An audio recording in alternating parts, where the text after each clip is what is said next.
Natalia Aguirre es directora de análisis de Renta 4 Banco. Hola Natalia, ¿qué tal? ¿Cómo estás? Muy buenas tardes. ¿Qué tal, Fernando? Buenas tardes. Bueno, vemos que los riesgos permanecen, pero las bolsas ya no se caen. ¿Crees que hemos empezado a dejar atrás lo peor? Bueno, la verdad es que nosotros mantenemos en Renta 4 Banco un sesgo prudente, ¿no? Porque yo creo que aquí habría que diferenciar entre bolsas. Estados Unidos hemos visto unas caídas muy pronunciadas, en el S&P 500 20%, en el Nasdaq, en el tecnológico 30%. Europa también ha tenido caídas cercanas al 20% y por el contrario el IBEX yo creo que es de los pocos índices que está positivo en el año. Es verdad que en los últimos días hemos visto cierto rebote, pero yo creo que para que ese rebote tenga consistencia y podamos eliminar esta incertidumbre que tenemos encima de la mesa, pues se tienen que ir resolviendo los riesgos a los que nos enfrentamos, que son básicamente tres: riesgos sobre el crecimiento económico global, cada área geográfica con su problemática particular, riesgo de que las políticas monetarias salgan demasiado rápido, yo creo que ese es el riesgo principal en Estados Unidos, y por último, qué va a pasar con los resultados empresariales. De momento están aguantando muy bien los BPAs, los beneficios por acción, las estimaciones, pero sí que es cierto que las compañías tienen que seguir demostrando que son capaces de trasladar esos mayores costes de producción al precio final de venta. Entonces, es cierto que tenemos un poco más de tranquilidad en China, porque se están levantando los confinamientos, pero no sabemos eso realmente si va a ser persistente en el tiempo, porque siguen teniendo política cero COVID. En Estados Unidos vamos a ver cuánto se desacelera la economía, y yo creo que quizá lo que más nos preocupe es Europa, ¿no? Por esa elevada dependencia energética, y que, bueno, respecto a Rusia, alimentos que comentabais también, ¿no? Respecto al granero de Europa, que es Ucrania, y eso sí que nos puede generar un poquito más de incertidumbre. Entonces yo te diría que prudencia todavía y seleccionar muy bien los valores en los que invertimos. Dice usted que a corto plazo el principal riesgo para los mercados es la actuación de los bancos centrales. Ayer tuvimos bastante cacofonía por parte de miembros de la FED. Bostic decía que esperaba una reducción significativa de la inflación para finales de este mismo año, 2022. Bullard decía que no, que había que subir los tipos de interés hasta el 3,5% porque estaba perdiendo la FED el control sobre las expectativas de inflación. ¿Con qué nos quedamos? ¿Con qué se quedan ustedes?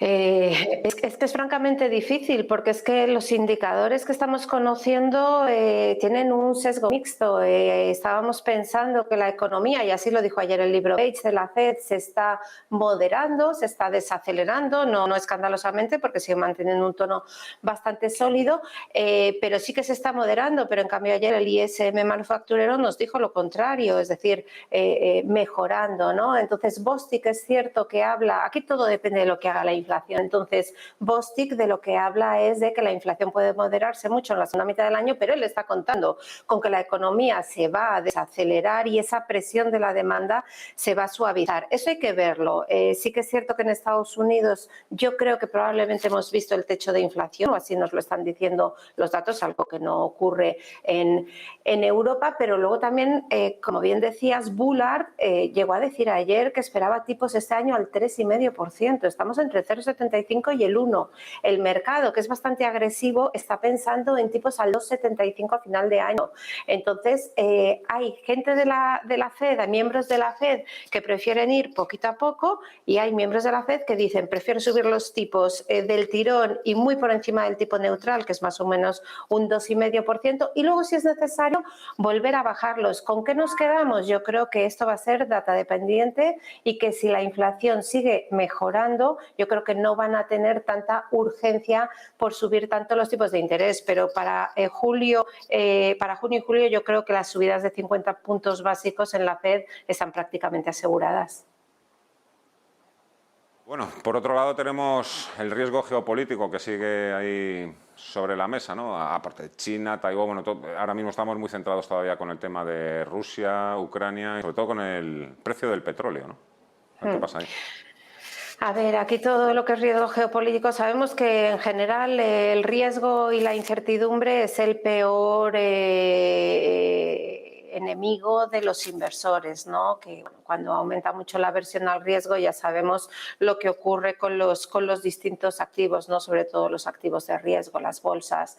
Entonces, yo aquí evidentemente entramos en el cuarto mes de guerra de Ucrania. Es un tema que está claro que hay que seguir monitorizando, sobre todo que no se extienda con toda la rumorología que hay, que no se extienda a otros países, ¿no? Porque si no ahí ya estaríamos en más problemas. El tema de Taiwán, que comentas también, es relevante, no se puede perder de vista. Y de fondo está todo el tema de la energía, de las sanciones, del incremento del precio del crudo, que lleva ya cerca de un 50% en el año, y de las implicaciones que eso tiene para economías como la europea, fundamentalmente, y que condiciona tanto el crecimiento a la baja como la inflación a la alta. O sea que yo creo que son temas muy importantes que no podemos dejar de monitorizar, como decía.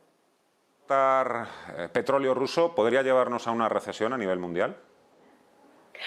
Yo creo que es demasiado decir, no creo que a nivel mundial hay zonas geográficas que son autosuficientes energéticamente hablando y que no van a tener un impacto recesivo, o sea, no van a caer en una recesión porque haya un embargo al crudo ruso. Sí que es cierto que en el caso concreto de Europa, que entiendo que es más por donde va la pregunta, pues la dependencia energética nuestra es bastante elevada, pues más o menos un 25% a nivel eurozona, pero si nos vamos, por ejemplo, a una Alemania, es un 35%. Es verdad que se ha reducido mucho, ¿no? Más o menos a un tercio desde el estallido de la guerra de Ucrania, pero luego tenemos países que es que dependen absolutamente de la energía rusa, pues le hace Ucrania, ¿no? Que eso es por lo que precisamente el embargo al crudo ruso, lo que se prohíbe es el transporte marítimo, pero no por oleoducto, para no dejarles totalmente cortados. Entonces, yo te diría que evidentemente hay un impacto claro, sobre todo en la economía europea, a nivel menos crecimiento, porque el hecho de tener menos oferta de energía pues nos va a afectar al tejido productivo, a menos que consigamos suplirlo con otras fuentes. ¿Cuáles pueden ser esas fuentes? Pues mira, se hablaba mucho de Arabia Saudí, de Emiratos Árabes Unidos, que pudiesen compensar el crudo que va a dejar Rusia de aportar por todo el tema de las sanciones, pero está por ver que quieran hacerlo. Y luego hay un tema claro a nivel precios, ¿no? Si tú tienes una misma demanda y menos oferta porque no consigues suplirla, vas a tener unos precios superiores que te van a provocar un impacto negativo tanto en inversión como en consumo. La verdad es que esta semana los datos de inflación que han ido publicando país por país ha sido tremendo. Vemos cómo esa inflación continúa repuntando en el caso de Europa, y todo esto apenas ya, bueno, una semana exactamente para la reunión del Banco Central Europeo, reunión de junio. En principio, en junio lo que debería es ir avanzando, adelantando cuáles son sus planes de cara a la segunda parte del año, pero también hay analistas que no descartan la posibilidad de que pudiese incluso anunciar una subida de 50 puntos básicos en la reunión de julio. ¿Cree usted que es una opción que está ahora mismo sobre la mesa del BCE? Yo creo que no la puedes descartar. Es verdad que hasta ahora Christine Lagarde lo que ha intentado es trasladar al mercado la idea de que las subidas van a ser progresivas, que van a subir 25 puntos básicos en julio, una vez terminen las compras de deuda del APP, que van a subir otros 25 puntos básicos en septiembre. ¿Qué ocurre? Que esto lo dijo antes de los últimos datos de inflación.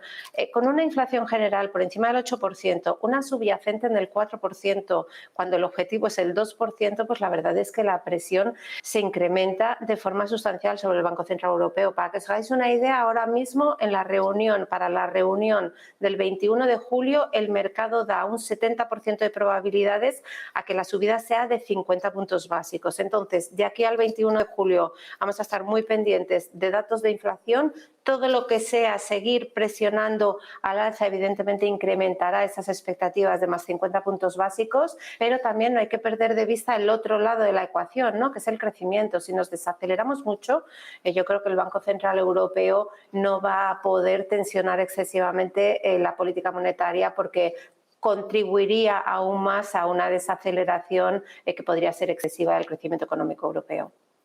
Subidas en los tipos de interés, inflación altísima, energía, guerra, Rusia, Ucrania, fallos en las cadenas de suministros, desaceleración en China. ¿La bolsa sigue siendo el mejor refugio en estos momentos contra la inflación? Pues aunque hayas comentado todos esos riesgos, yo creo que en términos relativos sí. Al final en la renta fija es complicado, ¿no? En un entorno de normalización de tipos de interés y con las inflaciones donde están, ¿no? En el 8% es muy difícil, ¿no? Invertir ahí. Entonces yo creo que hay que invertir en empresas que cotizan en bolsa, en economía real, pero sí que eligiendo muy bien, ¿no?, los valores. Y como dices tú, como comentabas al principio, ¿no?, de la intervención, sí que es cierto que las valoraciones han caído sustancialmente, se sitúan por debajo de sus medias históricas. Lo único que ahora necesitamos el apoyo de una cierta estabilización en el frente macroeconómico, que los bancos centrales hilen muy fino y no corten de raíz ese crecimiento económico y que los beneficios empresariales pues resistan bien. Entonces, en ese contexto yo creo que sí que se pueden elegir bien empresas y con una visión de medio plazo yo creo que es bolsa donde hay que estar. Muy bien, Natalia Guerra, directora de análisis en Renta 4 Banco, un placer como siempre. Muchísimas gracias por las explicaciones, la opinión y hasta la próxima. Adiós. Gracias a vosotros, un abrazo.